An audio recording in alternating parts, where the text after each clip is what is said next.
This is Virginia. This is out on Steam, believe it or not, on Xbox One and the PS4. How can I describe Virginia?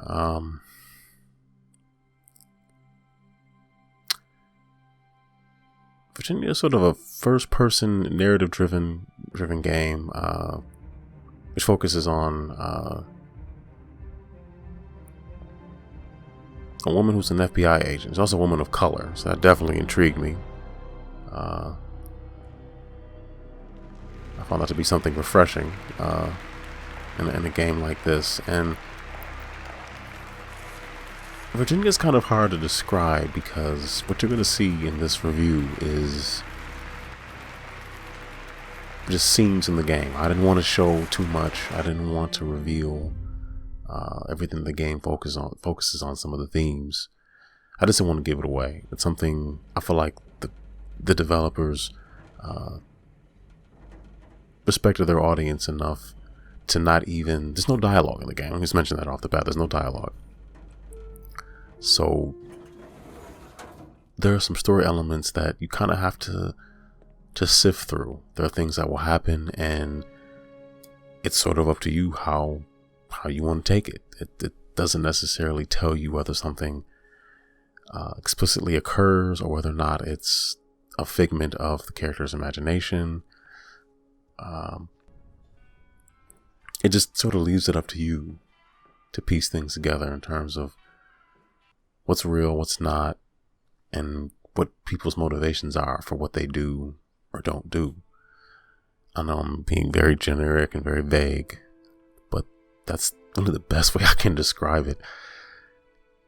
It's a game that's meant to just be experienced. I really don't...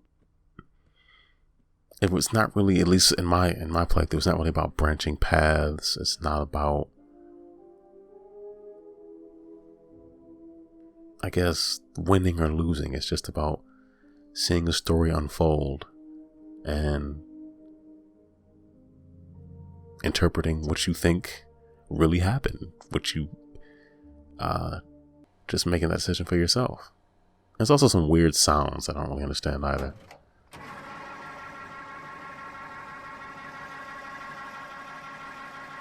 That would concern me if I was pumping gas, but that's not really what the game is about. Visually, it's very bright, very colorful.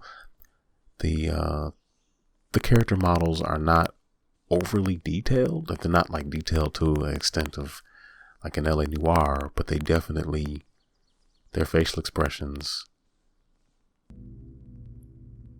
definitely get across what I think the developers wanted in terms of mood and tone and as I used to say before, intent. There are certainly some things that left me kind of scratching my head, but I think that was sort of, some things seem like non sequiturs. You'll kind of go from one scene to the next and not really understand the flow until everything kind of comes together at the end, if you will. I think it's a game that's meant to be enjoyed by people who don't necessarily, it is linear, but people who don't necessarily want to have their hand held, but they want to see a story that doesn't necessarily say, hey, A occurs and B occurs. There's a lot more nuance I think the game gets into, and I appreciated that. It was refreshing to play something a little bit different.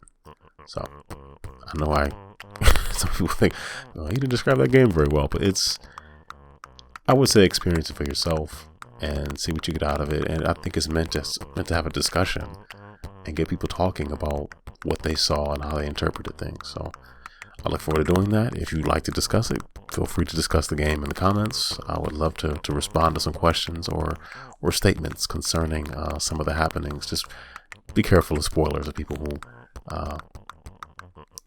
might want to take a look at the comments but haven't necessarily completed the game yet. Anyway, feel free to like the video, subscribe, click on either one of these videos here. We take it to a playlist with hundreds of other videos you can watch and comment on as well. I think that's it.